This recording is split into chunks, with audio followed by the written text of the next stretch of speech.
Yogacharya Ellen Grace O'Brian, Uma, members, guests, and friends, welcome you all to these holy precincts of Vedanta Society Berkeley.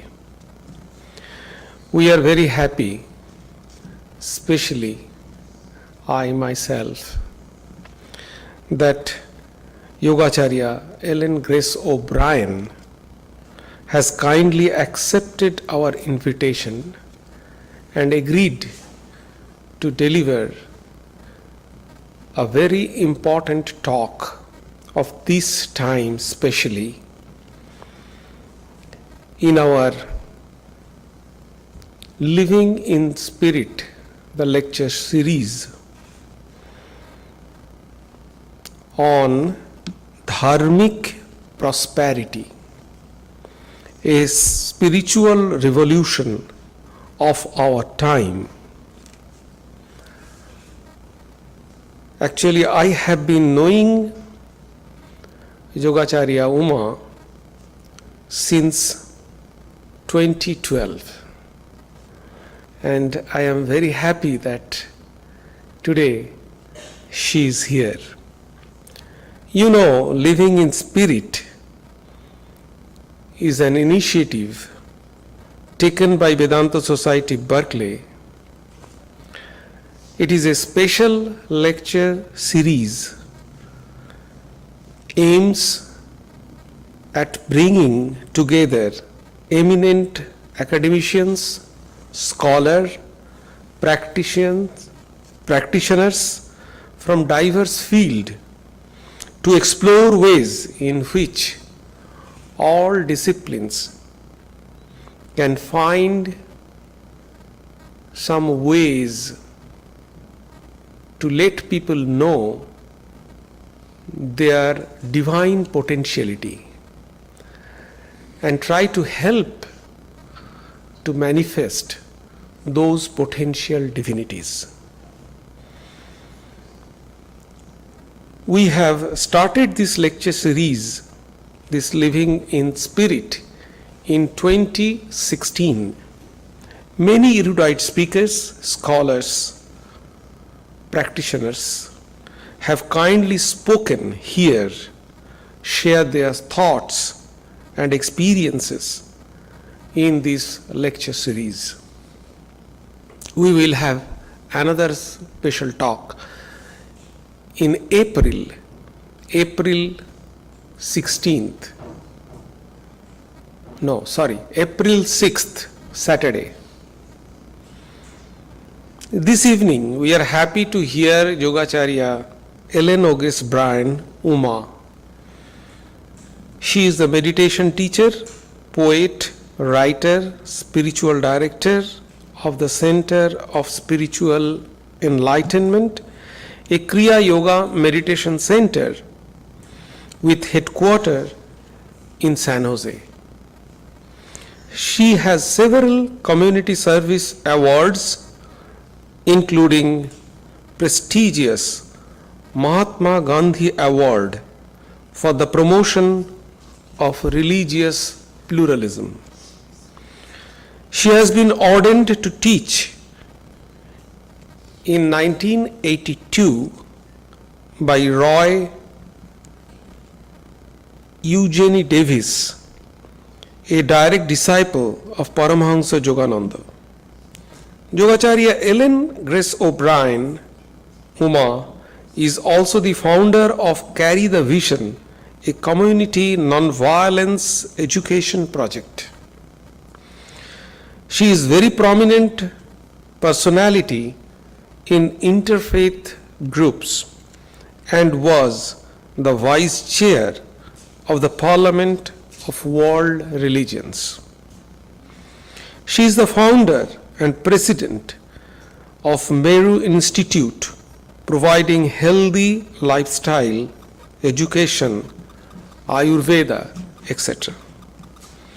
She has several books in her credit, which includes Living the Eternal Way, spiritual meaning and practice in daily life, and living for the sake of the soul.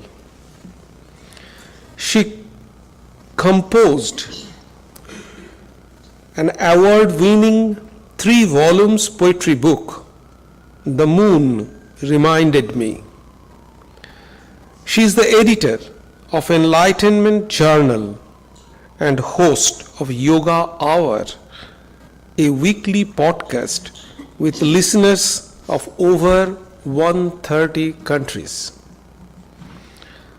Her latest book, The Jewel Abundance, Finding Prosperity Through the Ancient Wisdom of Yoga.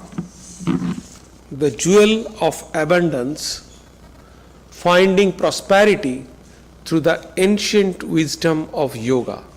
This is the latest book she wrote, and it is available outside. We can just inform you regarding this book afterwards also.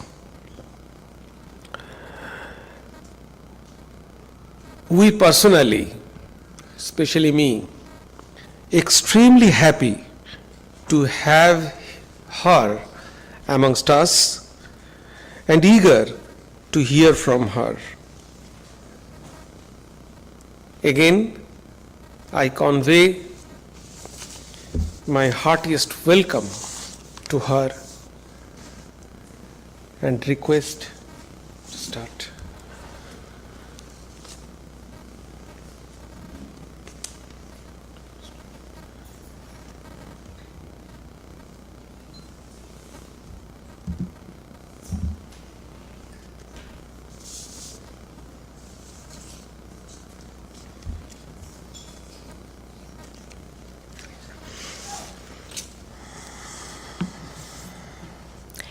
Thank you, Swamiji.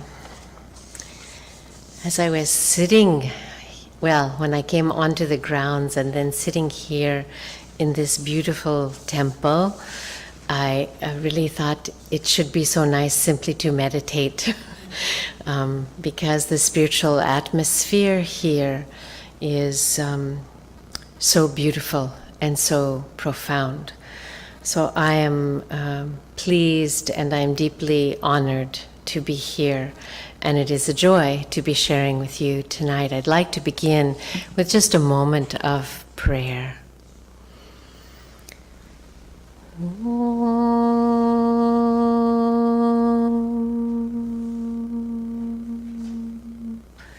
Asato ma sat kamaya Tamaso ma jyotir kamaya mrityor ma amritam kamaya.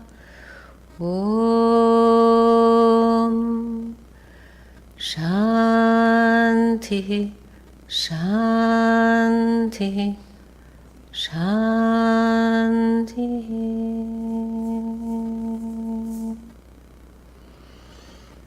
O Lord, lead us from the unreal to the real.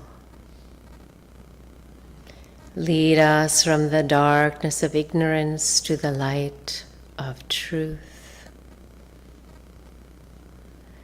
Lead us from the error of mistakenly identifying with the changing body and mind. Help us to realize our divine, immortal nature.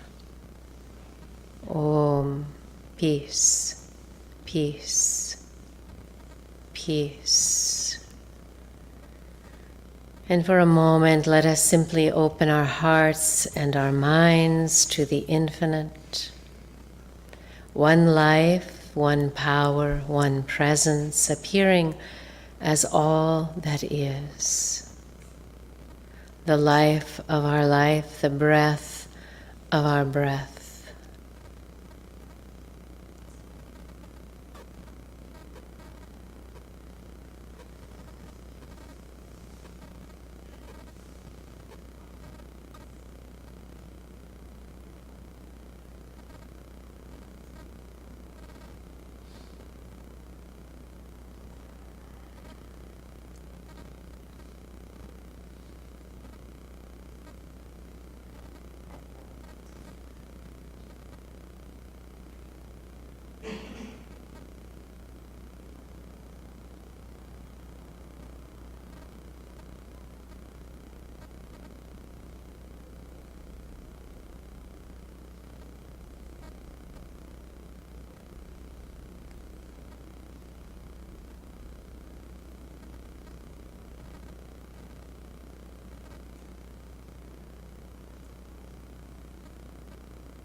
And as the mind becomes quiet,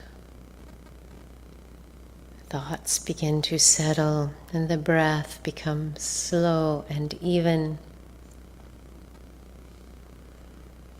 Let us be aware of the peace that is within us, the divine peace that is unconditional,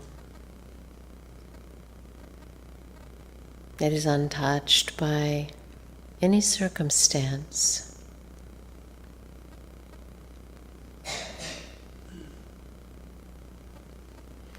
And with each breath, feel that divine peace growing within you, the light of your divine nature radiating, shining, illuminating the body and the mind. Be filled with light, be filled with peace. And let that peace shine through you. May that peace shining through you, through each and every one of us, be a blessing in this gathering this evening, in this holy place. May the light of peace shine forth from this place and from within our hearts. May it shine into the world as a light of peace for all people, for all beings everywhere. And will you chant Om with me one time, please?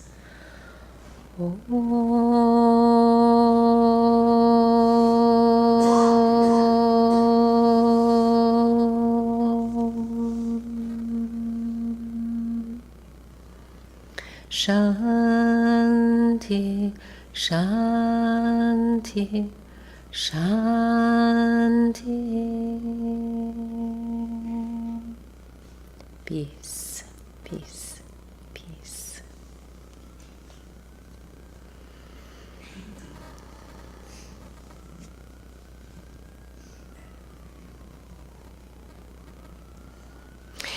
It would, of course, be possible for me to have a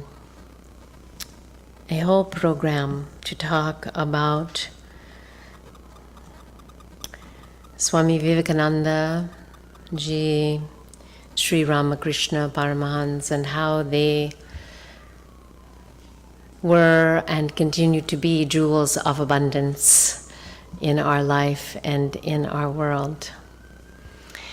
I looked into the book yesterday as I was just leafing through and thinking about being with you, and I became aware of two quotations that I had chosen for this book from Swami Vivekananda. And I'm going to begin by sharing those two quotations with you.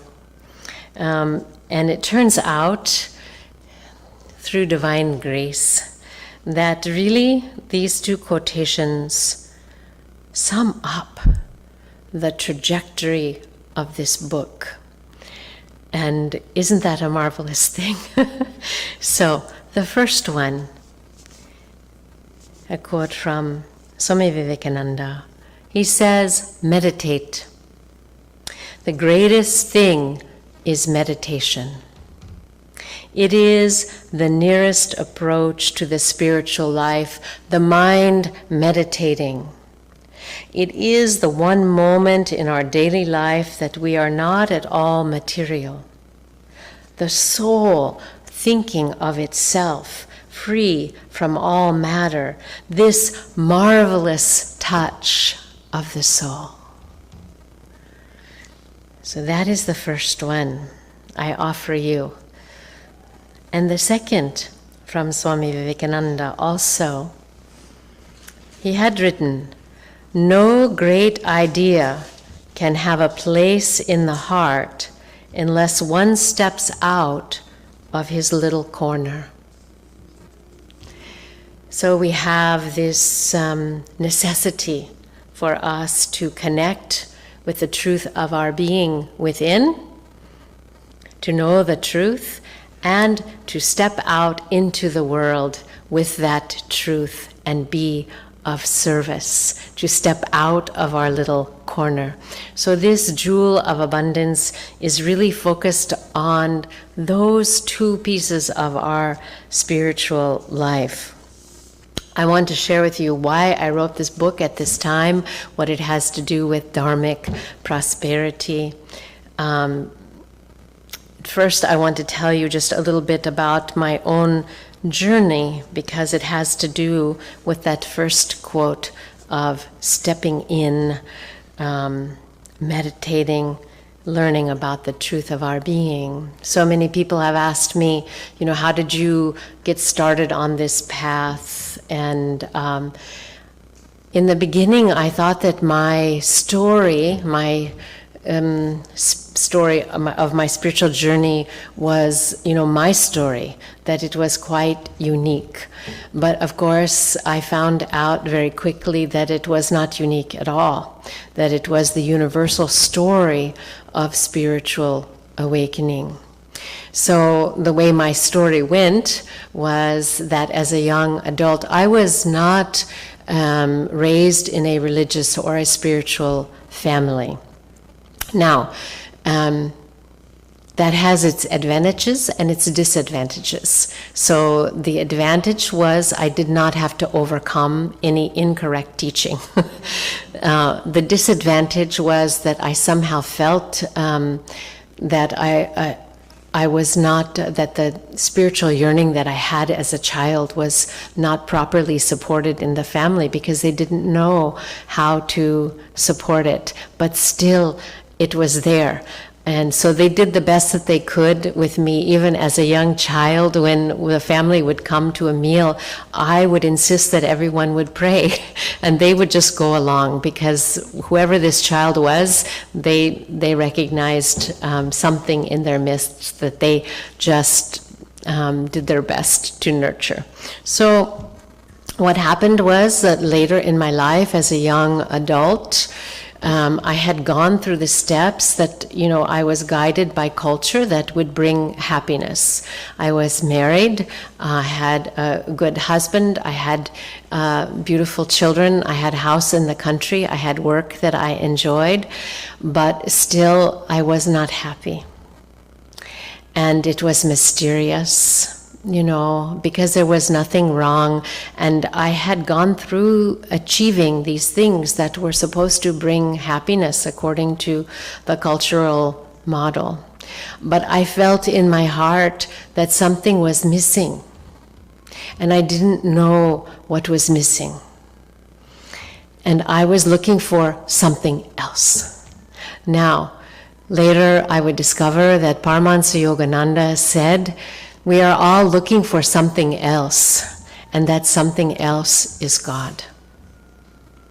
And in my case, when I felt that something was missing in my life, what was missing was myself, my capital S self. Now, of course, we understand that the self, that our essence of being, cannot go missing. It is eternally that which it is. There is no place for it to go. It cannot be missing. But what was missing was my own ability to consciously connect to myself and to be aware of the truth of my own being. And so I was in sorrow, even though everything was so beautiful around me. Still, I was in sorrow. Now, later, of course, reading the Upanishads, I found this was a universal story. The story of the sorrow of feeling apart from the self. So, as God's grace would have it, not too long after becoming aware of that deep yearning and praying, also the universal prayer, which is help me, help me, help me. And that was the prayer that I made. And soon after that, I met my guru, who is an American yogi, Roy Eugene Davis. He's a direct disciple of Paramahansa Yogananda. And when I met him, he so clearly explained the teaching of Vedanta. And what I was missing, I understood then, was this connection to the truth of my own being. And he, in that same lecture, he taught us to meditate and to find the doorway in to that self, to that connection to the self. And so that for me was in 1979. And I found on that path of yoga and Vedanta that there was no place else I needed to go. That this teaching is inexhaustible. The wisdom for us to find and to discover. Paramahansa Yogananda said, this side of the transcendental field is ever new joy. So always we are discovering more of divine grace, divine beauty, and abundance. So I felt that was exactly the starting place for me to know this truth of my being, and then to discover that this spiritual teaching that I was given was not simply about knowing this for myself. It was not about leaving the world. Although I would say that yoga took me out of the world for a time, in that it taught me how to withdraw and to not be in the world in the way that I was, looking for my happiness, looking for my security in the world. It taught me how to find that within myself. But then I found that it takes us back into the world to serve. And so that is what I have been doing since my teacher trained me and ordained me many years ago in 1982. I was ordained in this tradition of Kriya Yoga that I represent. So why this book, The Jewel of Abundance, and this teaching about Dharmic prosperity? So just like me, I know that many people in our world are suffering today. They are looking for something else. They are looking for happiness. They are looking for prosperity.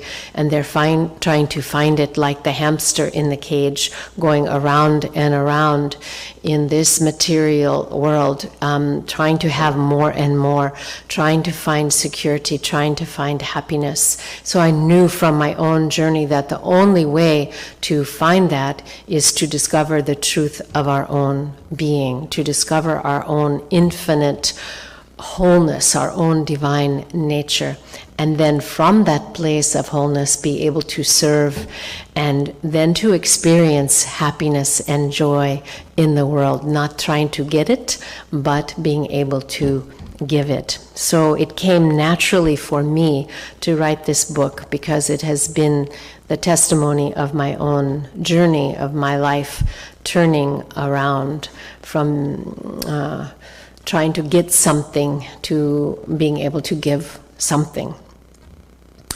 Also, our world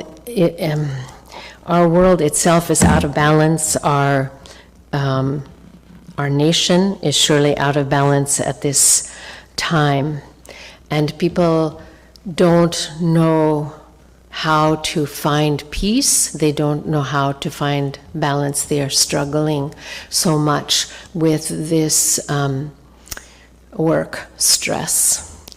And I have had people ask me, is it possible to prosper in life and not lose your soul along the way? This too is a very ancient question. Is it possible to thrive in this life and to prosper without getting lost in materialism, without losing contact with your soul along the way. And of course, our teachings tell us it is, interestingly, that it is not only possible, but what I am talking about in this book is that it is required of us.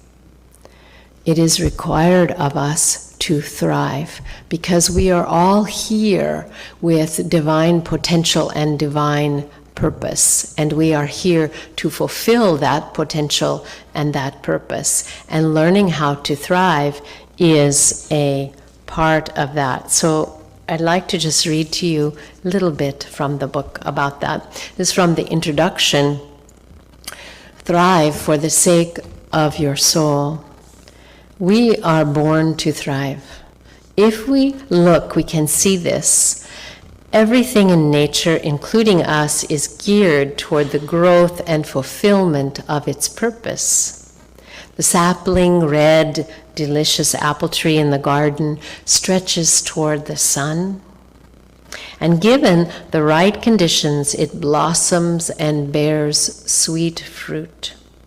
How we delight to witness that same impetus of blossoming growth in a baby. We applaud as she first lifts her head, then rocks on all fours and crawls forth to adventure and taste the world. What next? She stands up, speaks, falls down, gets up, and runs off to school with the innate imperative to thrive that is her birthright. The inclination to thrive, prosper, and fulfill our potential is the natural impulse of our divine capacity as spiritual beings. The same energy that gives birth to stars in the cosmos inspires music, literature, architecture, medicine, dance, technology, any and all forms of creative expression and manifestation. That energy is unlimited. It pervades all of nature, relentlessly encouraging all of life to realize its full potential. Thrive, it implores. It whispers in our dreams and stirs our imagination with its evolutionary call. Prosper, live your full life. Do what you came here to do. Follow the impulse to prosper and become all that you truly are in fullness. As a child, do you remember being asked, what do you want to be when you grow up? I dreamed of who I might become, but like many young people even today, I didn't have a context for my dreams. I was not aware of a structure other than cultural expectations that could illumine the path ahead. Over the years, I've heard many spiritual seekers share a similar story. They often say something like, wouldn't it be great if life came with an instruction manual? That seemingly missing instruction manual can be found in ancient Vedic how to live teachings for seekers of all ages. One of the most important instructions we find there is what is called Purushartha, the 4 universal goals of human life. The literal meaning of the Sanskrit term Purushartha is for the purpose of the soul. For the purpose of the soul. That's it. What we do in life, our dreams, our goals, our aims, and our accomplishments are to serve the soul, to support our spiritual destiny. Pursuit of the 4 aims of life contributes to living with balance, integrity, and joy. When rightly understood and used as a guidepost, the 4 goals help us develop on all levels. We become both spiritually aware and worldly wise.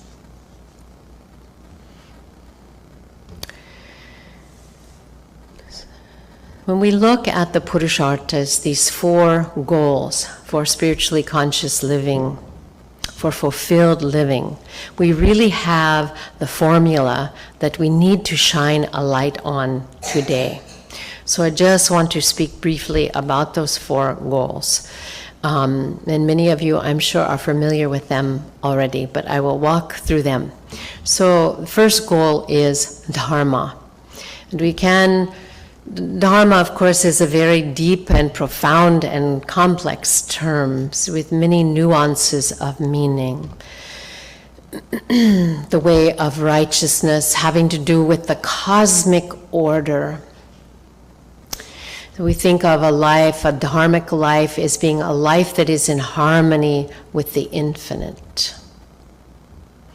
And my guru always advised that we are here to learn how to cooperate with the infinite, to learn to express ourselves, to find our own expression, our own fulfillment, but always in harmony with the infinite. This we define as living with higher purpose. So we are all here to wake up spiritually. We're here to know the truth of our being, but then we are to live that fullness in the world, to be spiritually awake and to contribute to life. And I thought it was interesting when I was contemplating being here with you, some of the similarities I saw in the life, of course, of Swami Vivekananda and Swami Yogananda.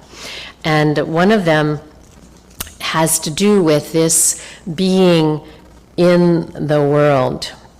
And both of them, of course, as great awakened souls, yearned for the meditation cave and yearned for that, to remain in that nirvikalpa samadhi, that higher state of consciousness. But they both were instructed by their gurus to take that light that they are into the world, right? And we are all the beneficiaries of that. So I found in this little story in this book, Vedanta, A Voice of Freedom, that Vivekananda had asked the boon from his guru that he would allow him to remain immersed in nirvikalpa samadhi, this highest samadhi, for several days at a time. And this book says that the response from Sri Ramakrishna Paramahansa was, "Shame on you." He said, "You are asking for such an insignificant thing. I thought that you would be like a big banyan tree and that thousands of people would rest in your shade.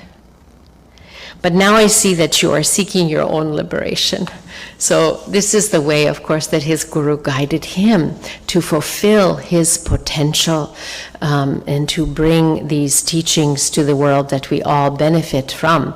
And same thing occurred in the life of Paramahansa Yogananda, and he was in conversation with his own guru, Swami Sri Yukteswar, and he was telling him how he didn't much care for organizations and organizational life. He thought he said they were like hornets' nests, and that he, preferred this solitary life. And in the same way, Sri Yukteswar counseled him that that was a selfish thought.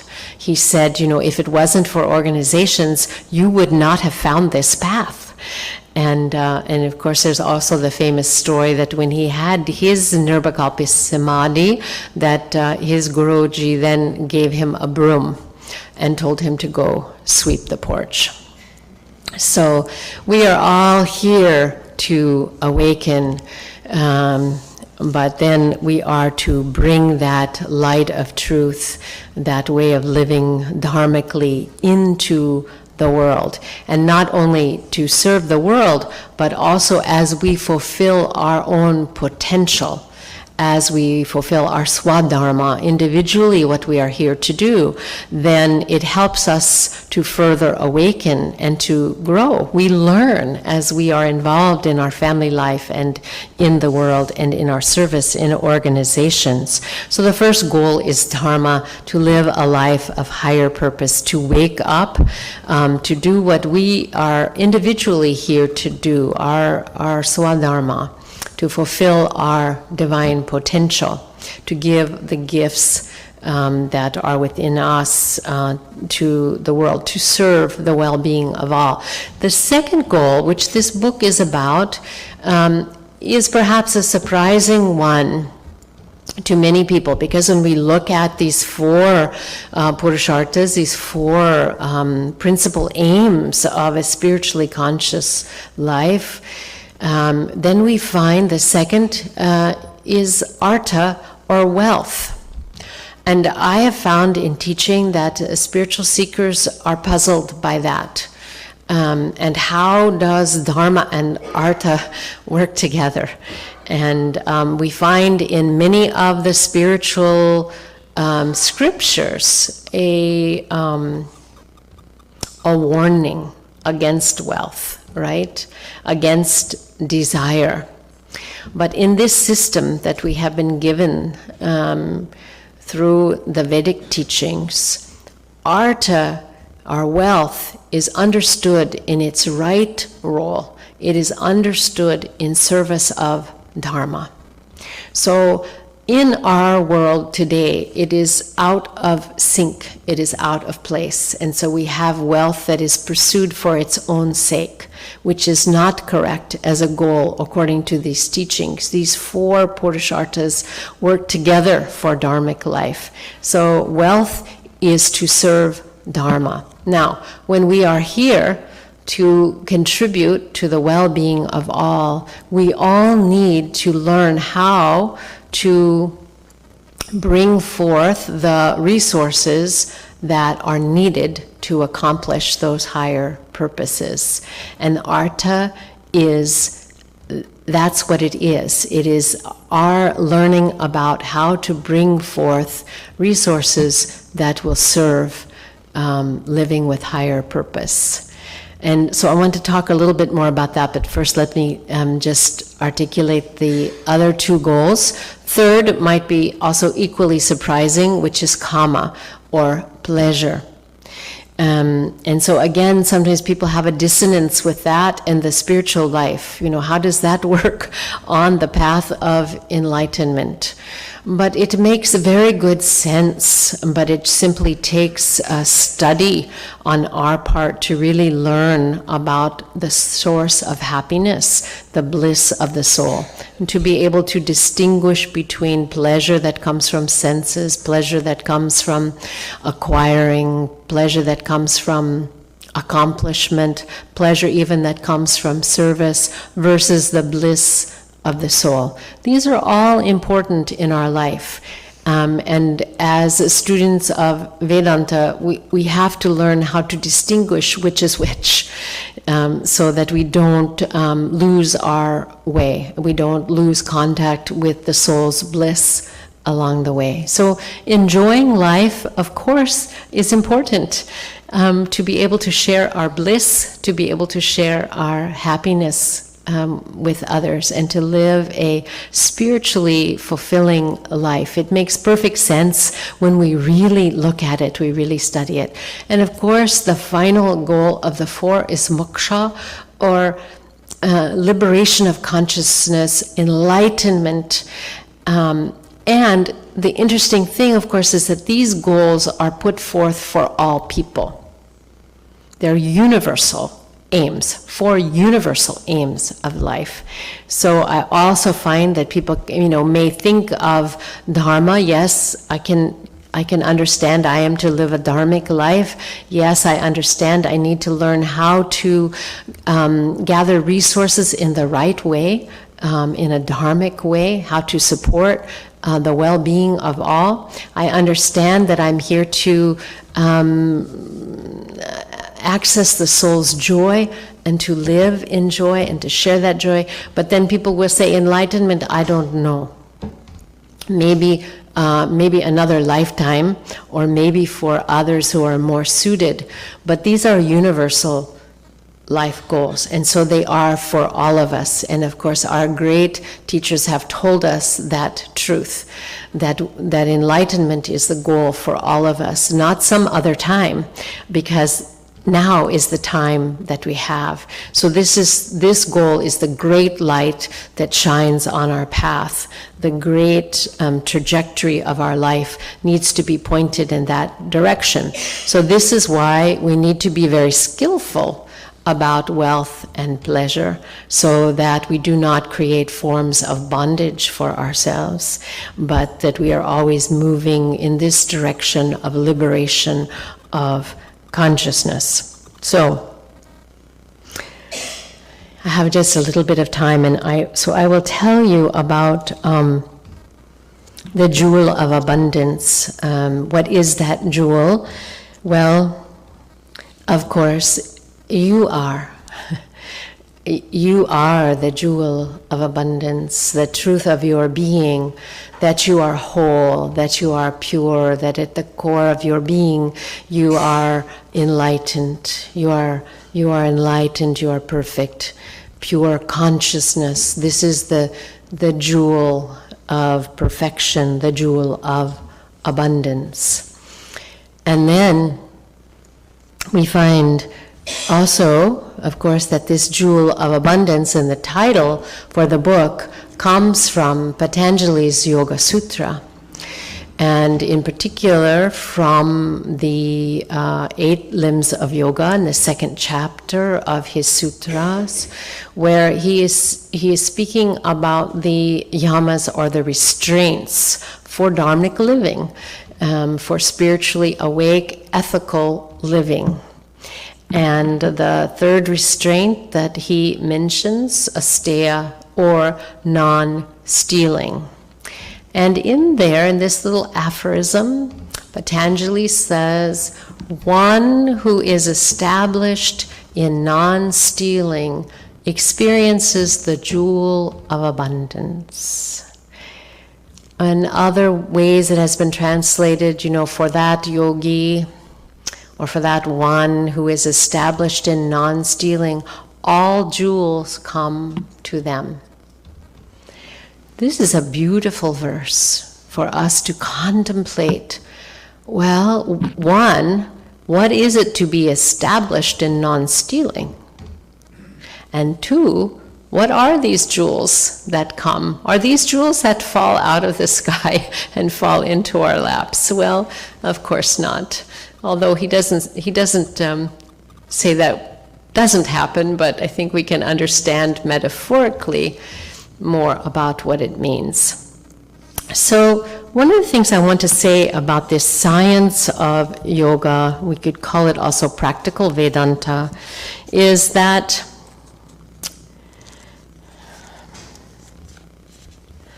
as an ethical system, it's a scientific step-by-step approach. We have these 4 goals of life, but we are also shown exactly how to cultivate the right mind, the right speech, the right actions, so that we can live a dharmic life, so that we can prosper, so that we can live in joy, so that we can realize enlightenment in this lifetime. So this teaching gives us this scientific approach, step-by-step approach, which is so critically important, especially with regard to wealth, material prosperity. It does not tell us it is bad. It directs us to know how to go about it in the right way. So Swami Vivekananda said, the great error in all ethical systems without exception has been the failure of teaching the means by which man could refrain from doing evil. So we do hear, teachings about, avoiding desire, or prohibitions against wealth, but this teaching is the only place that I have seen that really gives us guidance about how to change our mind, how to understand the nature of mind, the nature of reality, nature of the self, so that we can indeed live in the highest way. So we find in this sutra this very terse little aphorism telling us this key to wealth, this key to abundance is actually non-stealing. That is so amazing. And then we have to contemplate, or we have to work with our guru to help us consider, what does non-stealing mean? Most of us, of course, understand about theft. We understand that non-stealing would be don't take some physical thing, right? Don't stop shoplifting, and don't take things from your neighbor's house or their yard or like that. Don't steal a car. We understand it at that level. But when we study these teachings, we find that is the most gross, simple level. And we are inspired and encouraged to look deeper. So we look at the physical level, at various kinds of stealing that would occur. So we can say, yes, stealing physical things, appropriating something that does not belong to you, taking something, borrowing it and not returning it, these are all forms of stealing. But we can look even more deeply and say, living beyond your means is a form of stealing. You're stealing from yourself, your own energy. It is stealing from future generations. So the way in which the earth is being plundered today is a form of stealing from future generations.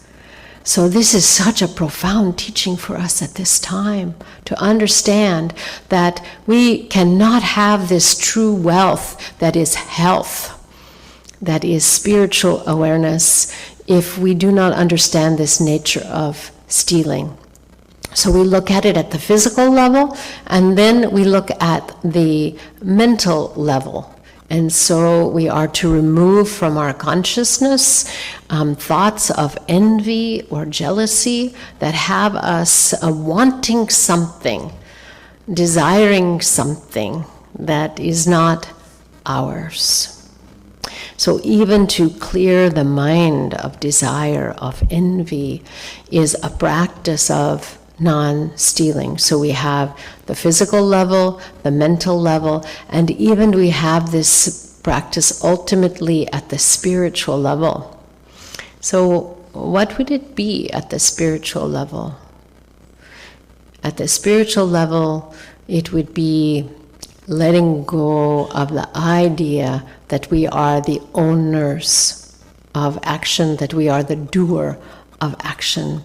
Ultimately knowing that all that we do belongs to the Lord. It is offered, and we ourselves even give up the idea of being the doer of the action, being attached to particular outcomes. So there's a very profound teaching about the nature of true wealth, and it really has to do with changing our consciousness from lack to abundance. Because stealing in all of its forms is motivated by the ego sense of not enough. This wrong motive is rooted in ego, trying to get for its self, this false self idea. So this very teaching that I offered in the beginning from Swami Vivekananda, really the essence is to meditate, to know your own wholeness, to know your own wealth, to know your own fullness. Then it says, for such a one who is established in non-stealing, which is really to be established in your own fullness, in your own wholeness. You don't want You don't try to get from anyone or anything else, because you know that you are whole, you are full, Purnam, full, complete. Then all jewels come to such a one. So we say, well, what are the jewels? Well, the jewels are whatever is needed to fulfill your purpose. So we find that we attract resources to us. We know how to cultivate what is needed to do what we need to do in the right way, in an ethical way, and from a higher consciousness. So this jewels of abundance could be actual material resources that are needed, that we can draw to us. And it may even be people. It may even be people who are jewels themselves, that are part of enriching our lives. So it is time for me to complete, and I'd like to talk a lot more, but I won't. I'll spare us that, but I want to conclude with a little bit about the vision I have for our world. One of the reasons that I wrote this book about Dharmic prosperity. Find that passage, and I'll conclude with this.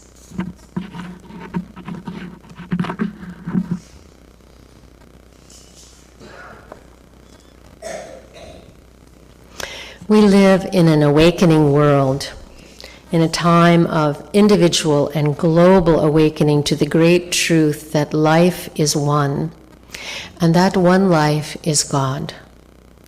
As life is God in expression, it is whole, it is complete, it is abundant, and it lacks nothing.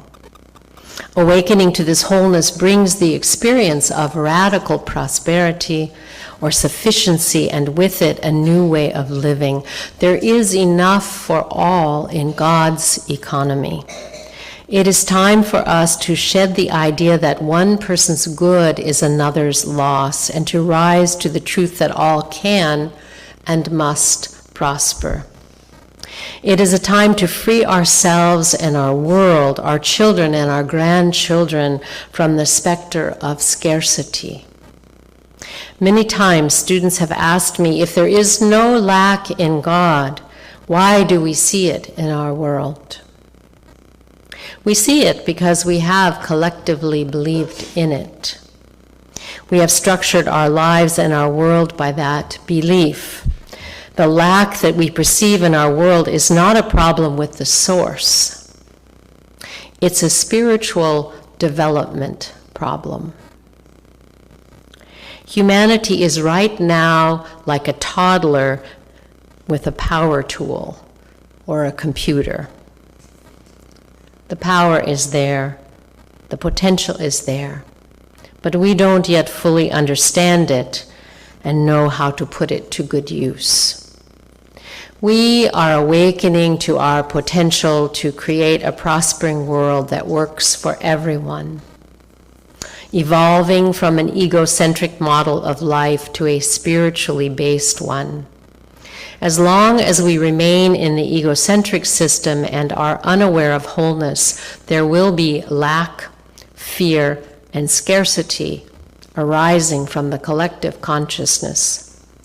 That unawakened consciousness cannot see that we are connected to one another, to the earth and nature, and to God. Humanity has lived for centuries with a consciousness of scarcity, the limited thinking that has fomented fear, greed, sexism, racism, xenophobia, militarism, war, and injustice of every kind. It's time for this to change, and we are ready. Thank you so much.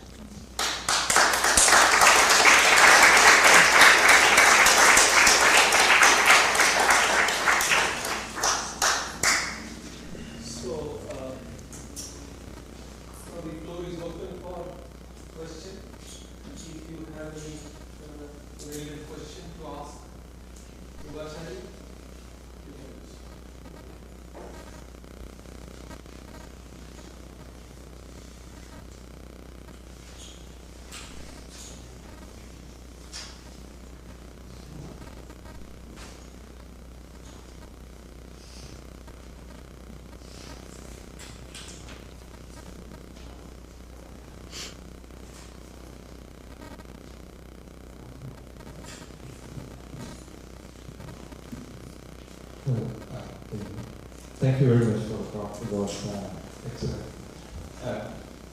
There was really some discussions of similar kind as in the Dharmic Prosperity. Certainly today, one aspect seems to be this nature of competition, where one sees one's gain necessarily at the cost to another. And in hierarchies or nation to nation or individuals, it's very, very persistent. How do you address this living in such a context? Thank you. So the main question is, how do we deal with competition and seeming that when we win, it is at the expense of someone else needing to lose. Is that correct? Yeah. I think that it comes back to having a dharmic goal, that we are living with higher purpose, and our purpose is to serve the greater good, to serve the well-being of all. So we have to have that guiding light of Dharma. And we enter the fight like Arjuna, right? We have to enter the fight. But I think it has to be illumined by a higher purpose. As I was listening to you, I was thinking of my husband's guru, Baba Haridas, silent monk of Mount Madonna Center. And Babaji said, die to win, but play for fun. So, he was speaking to how important it is that we give it our all, but we also have this larger perspective about what we are doing. And I think having that larger perspective keeps us from getting caught up in greed, which is the downfall, right? And we see it we see it in Technicolor right now. Right? I don't know if that answers, but it's my perspective on that. Yeah. Yeah. Thank you, Renee, for the talk. Yes. I'm going to form this question as I speak severely. So it seems like you've chosen to dedicate your life, kind of taking the example of Vivekananda and Yogananda, to spreading the message of spiritual enlightenment, like beyond yourself. And it'd be fair to say that that's a cause that you dedicated your life to. I was wondering if on this path you feel sometimes you need to get involved in other ancillary things that are a result of not so spiritual work. Like you mentioned a few words like racism, xenophobia. Like there is so much unfolding in the world. Do you try to directly intervene in these issues, or do you try to impact the world through spiritual enlightenment, hoping that the effect of that would slowly permeate and take these things away? That is such a critically important question, isn't it? For me as a spiritual teacher, I feel I have to stay to my primary dharma, which is as a spiritual teacher. However, that also includes living ahimsa, living satya, and so it means also not staying silent. So sometimes you will find me at the marches because I think that for me that's been an important expression of living a spiritual truth, to be willing to speak up. But it is a razor's edge, so you cannot slip off of your path, right? So I have to watch that. But growing up in the 60s, I saw many of the beautiful spiritual leaders who were leading the marches. and that encouraged everyone. So I don't stay away from that. Yes. You spoke earlier of karma, and if, say, we've accumulated a great deal of negative karma over many lifetimes, what advice would you have to people who are practicing with great diligence but not seeing immediate results? What is the encouragement you give them, or what kind of anchor would you give them to stay with the practice even when there's no apparent reward?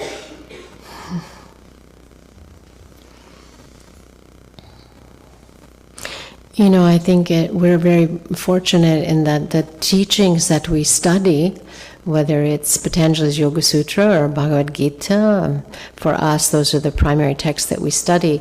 It's in there that is a normal thing that happens. And in fact, very frequently when people come onto the spiritual path and they have high expectations about, enlightenment, at least in a couple of weeks, if I'm really meditating seriously, and then there's a great disappointment, that when it doesn't come that way. So I usually counsel people that that's a very normal situation, and that once we start practicing, one of the things that happens is that the light of awareness grows brighter. And so for a little while, things can actually look worse instead of better, because we see ourselves in a new light. And it's like having the floodlights on in your life, and you didn't realize, some of your behaviors, some of your thoughts, some of your speech. And so it even seems worse for a little while. So I think somehow just knowing that it's normal can help people a lot,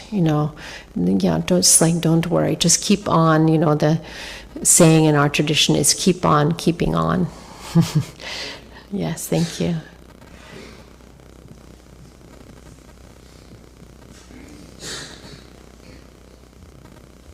Thank you so much for your speech today. When you were talking about that apple tree, it was so beautiful. It came to life, that beautiful apple and the greenery. And it's so funny because just the other day, I was talking with a group of people, and we were talking about original sin and Adam and Eve and the apple tree, and such a juxtaposition. And I didn't know how much Christianity you study. I didn't know if you had any, well actually that's the Old Testament. I didn't know if you had any comment on that, because it's just so diverse, right? Well, I'll give you just one brief comment, is that so many problems started when Eve was blamed. So that is a particular take on that story, but also I think, this story is, for me, that mythological story is about falling into the consciousness of duality, from the singularity of the garden, falling into the consciousness of duality. And if we don't look at it negatively, it's just the journey of life, where you leave the garden of the primordial consciousness, you enter into duality, and then you must find your way back to the garden. So it's really a beautiful story when we see it that way, but honestly, I don't like the part where it was Eve's fault. Thank you so much. Thank you.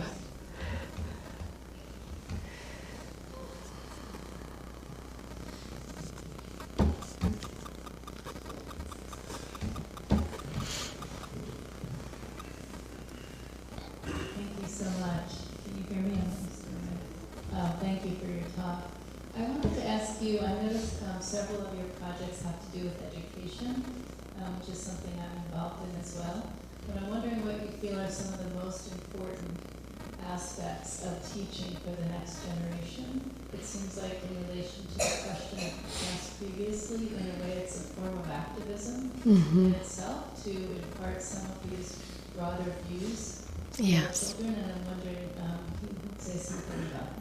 Thank you. Yes, I think it's critically important. And, Paramahansa Yogananda said that, education is not a pumping in from the outside, but a drawing forth from within, the innate wisdom. And so one of the projects one of the nonprofits that I founded is dedicated to teaching children to meditate in the schools, and to help them be able to quiet the mind so that they can learn. And it's really heartening work, we find. And what we did that was sort of brilliant was we taught the teachers. And because they're the ones, to teach the children, and then they teach the children to lead the meditation and to teach others. And so we really set it up in a sense as a popular education model where it could be passed on. But this is the main thing, our attitude towards the child or to the learner is that they are a divine being. Now, in the public sector, we can't really talk about that so much, but we talk about potential and peace, and it takes care of itself. Once you can get a classroom meditating, the children love it and they want to do it. And one of the sad things I will say is that the two places that most need this, where we most work, are the schools and the prisons. And the sad part is that there's some similarities between those places, right? Yeah. So I think it's important to create space in our classrooms so that children can learn, help them de-stress, and be able to, connect with themselves. That would have helped me a lot as a child. Thank you. There's someone back in the back.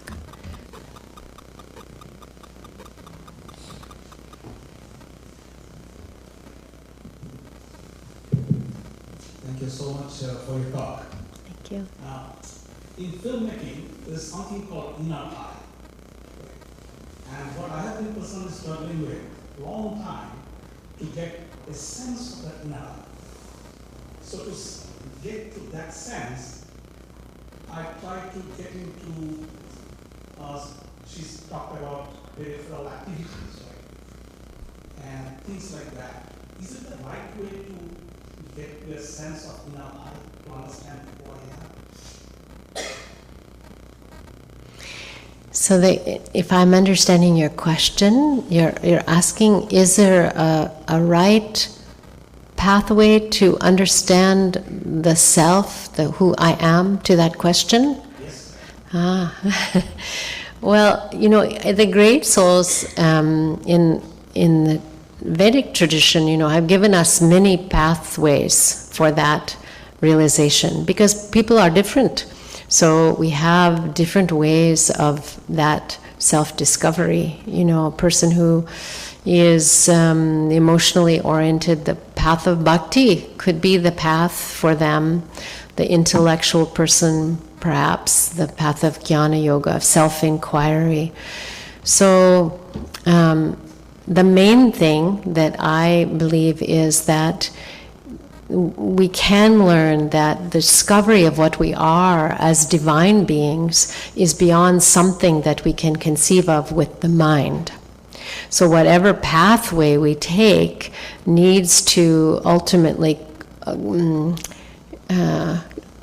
come to that summit of realization that is beyond words and thoughts. So somehow pointing in that direction, that it is known through direct experience, in which the mind becomes quiet, the self is revealed by itself. So there are many ways to get there, but at the summit, it is always a direct experience of that with a capital T. Yes. Yes. Well, and in Vedanta and yoga, we are given the map. We're given these insights about, in a sense, what we're looking for and tools for the journey.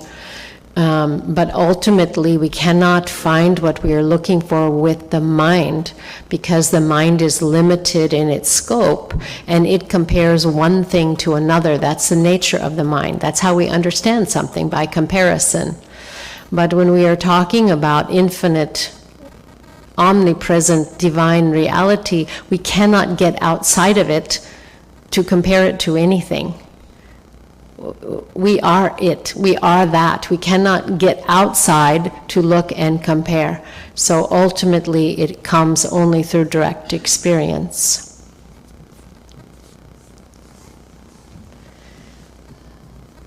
Thank you so much for your talk. Really appreciated that. Thank you. Your talk also reminded me of Gandhi saying, "We have enough in this world for our need, not for our greed."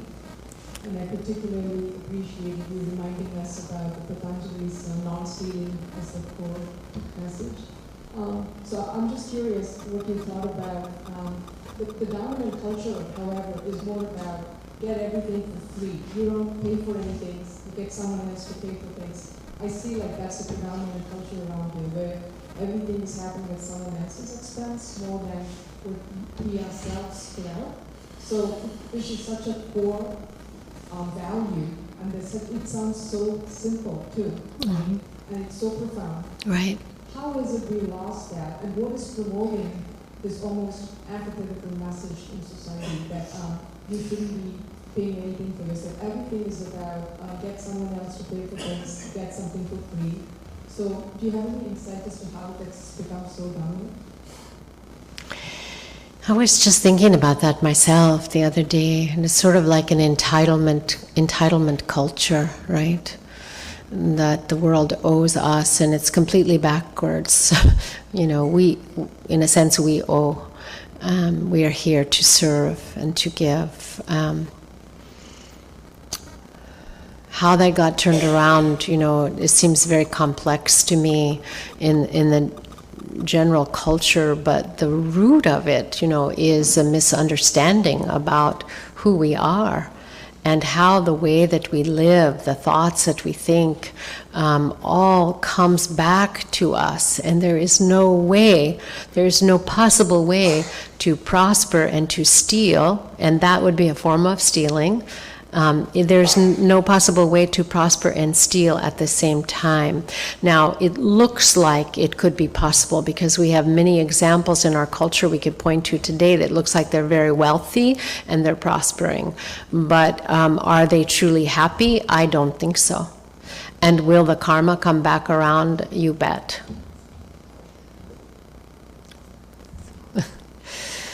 All right. So we probably should finish, Swamiji. I think so. Thank you so much for your time and for your heartfelt listening. It has really been my joy and my honor, and my thanks to you, Swamiji, for opening the doors of this holy place to me to come to speak.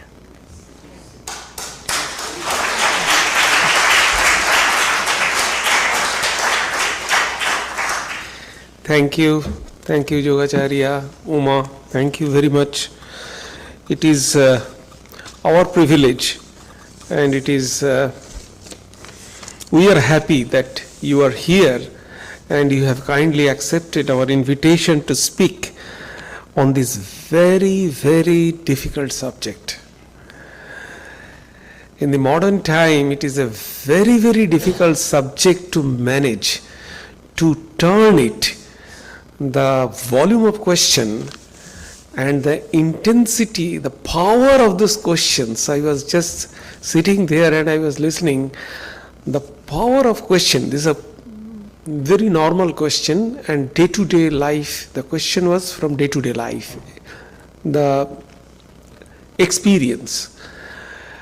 But how to answer these questions from a spiritual perspective is really a challenge, and especially in this materialistic world. And I am very happy and I am very glad that Yogacharya Uma, she deals with these very hard question and the subject matter in such a height and in such a beautiful way that I think the questions have been very clearly answered, and that is the key actually. I would just thinking a particular phrase, the spiritual maturity. So what we actually need is the spiritual maturity, and perfectly she mentioned that point, that means, not the goal. We have to focus the means and not the goal. And how this means is connected with this abundant jewels, it is really excellent idea. So I thank you very much that this beautiful talk is really a great thing, and I am sure that in this particular book so many ways have also been mentioned. So I think she has touched only 1 or 2 points, but there are various points here. The practical way of managing these wealth nowadays, we need that, money speaks. But how to look at it, that depends on you. So all these things are very important, and I am thankful to Yogacharya Ellen Grace O'Brian to deliver this excellent talk. I would like to thank you all, because this day is not very good, and I have my favorite verse from Bhagavatam, Taddinam duddinam manne meghachanna naduddinam. So that day is very bad, not the rainy day is bad, not the cloudy or stormy day is bad, but on that particular day is bad when we are not taking the name of God. So that is from Bhagavatam, my one of the favorite verses. I always utter this verse. I remind myself by uttering this verse on the cloudy day and rainy day that it is not the bad day when we shall not take the name of God. That is the bad day. Today, this evening, we have taken the name of God, and we got some kind of outline for our spiritual life. That is very important. So I am thankful to you also that you have come here and attend this talk. And now, yes, somebody? Yes. As a mark of gratitude, a small presentation.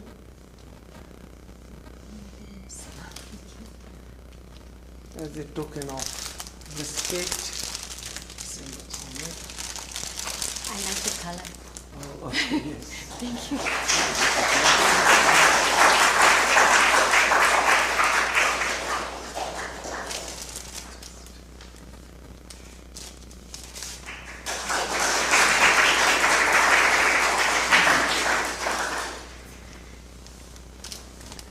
Thank you. Thank you very much. Please have some prasad while you will go. We have few announcement. On 10th, is it 10th? Okay, so on 2nd March, Saturday, 2nd March Saturday at 7 o'clock, we have Shivaratri worship, the worship of Lord Shiva here in this hall with beautiful devotional singing and worship. So please participate. And on 10th March, Sunday at 3 o'clock, we will have the worship of Sri Ramakrishna here. So please come with your family, friends and acquaintances. And on 6th April, again Saturday, we have another lecture on living in spirit. Professor Tony Stewart, he is going to deliver the talk. He is the scholar of Mughal emperor, the historian. So he is going to deliver, and Sufi also. So he is going to deliver a talk on Sufism on 6th April, Saturday. Thank you very much. This book is available outside. So please just see, you can find lot of jewel of abundance there in this book.